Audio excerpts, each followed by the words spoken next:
daw sa akin sa tray. Iwan ko mga katiits. Kayo lang bahala mga katiits.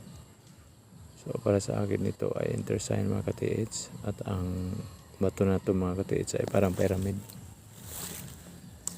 Pyramid yan mga katiits.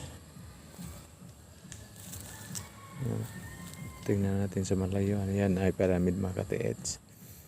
Tamang tama mga katiits. Ito ay nakasouth kasi ang kabilang banda nito mga katiits, yun doon ay north.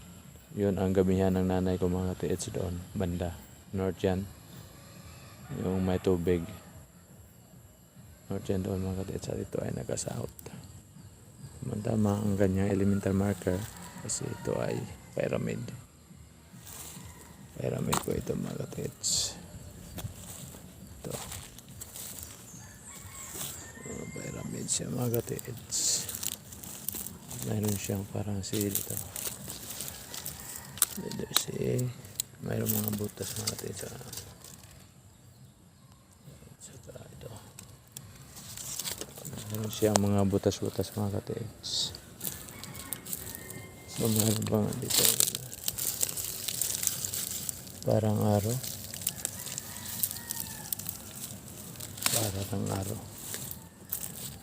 Saka kung tingnan natin ang mabuti mga katiits, parang mayroong L dito.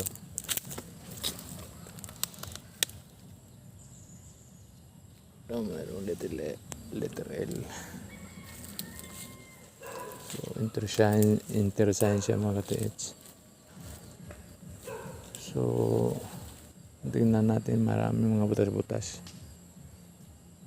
ang pyramid na to. Pyramid stone. Sa gilid nito mga katiits ay merong niyog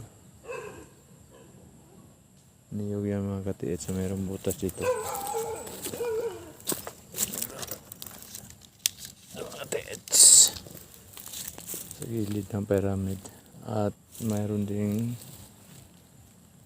bato sa gilid ng niyog ito.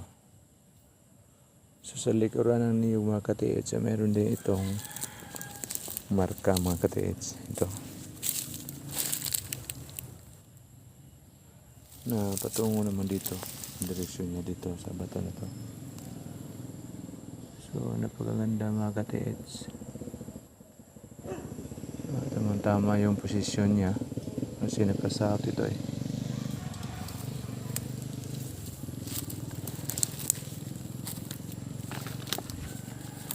Tingnan nyo ito mga katiits.